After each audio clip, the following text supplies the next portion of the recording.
Hey everyone, my name is Artie. This is the first time I ever make a video like this, so I'm sorry if it doesn't come out so professional, but I wanted to share something with the group. A few weeks ago I made a post explaining something that helped a lot of you, so I decided to make a short video demonstrating how this worked.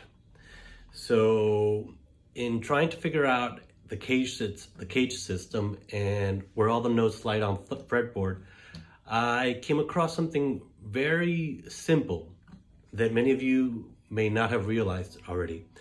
I'm sure I didn't invent this. I'm sure it's always been here, and I'm sure that many of you have probably already realized this already. But for anybody who hasn't yet, I thought that this is a really clever way to map out the fretboard and realize where all the caged pieces fit across.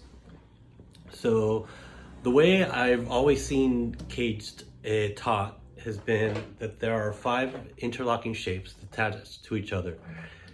Those shapes, as long as they contain the same notes, they will provide the same chord. For example, there's a C shape that connects to an A shape, that connects to a G shape up here or down here, that connects to an E shape, which ultimately connects to a D shape, correct?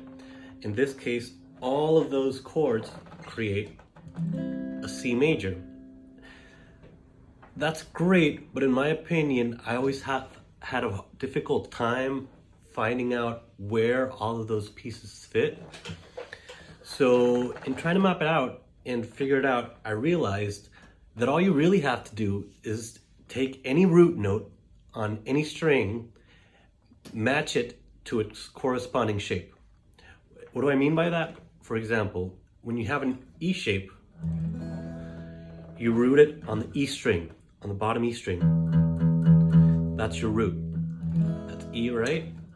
F, G, A, B, C, D, and then back to E, right? Then the same process. If you want to create an A shape, what you do is you root it on your A string, A shape. A, B, C, D, etc. If you want to make a D shape, D, what you do is you root it on your D string. D shape, D string. D, E, F, G, and so on and so on. So the idea is that to make a D shape, all you have to do is find a root on the D string and build it on top of that. Same thing for the G shape. The G shape is really rooted on your G string. G string, G shape. Same thing when you move it. What? That could be A, B, C, and so on and so forth. Now, the only exception to that rule would be the B string, and that's because of the way that the guitar is tuned. What you do in that case is you root it a half note up, and then you build your C shape around it. You see? Root it down here. Now, when you realize that all of the strings correspond to their shape, or better, every shape corresponds to their corresponding string, you will also realize that every single one of those 5 shapes contain inside of them another octave on another string. So that way, connecting to the next octave, you can connect to the next shape. For example, the C shape that I said has an octave down here on the B string has an octave on the A string. Since it connects to the A string, the next shape will be your A shaped.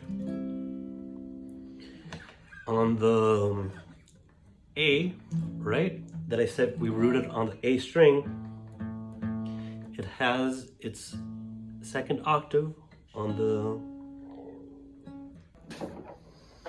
then you will take your A shape and it will have an octave on the G string. That tells you automatically that next shape after A. What's it gonna be? It's gonna be G.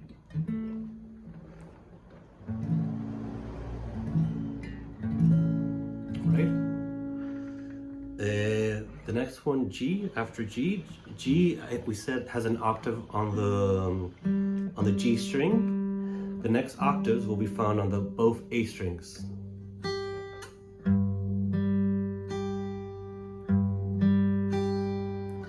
And the A shape, the E shape that we said we're gonna root on the E string is going to have an octave on the D string.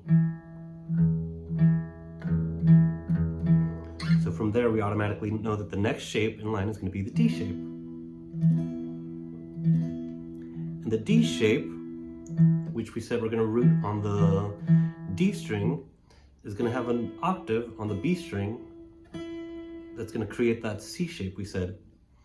That's where we're going to find it.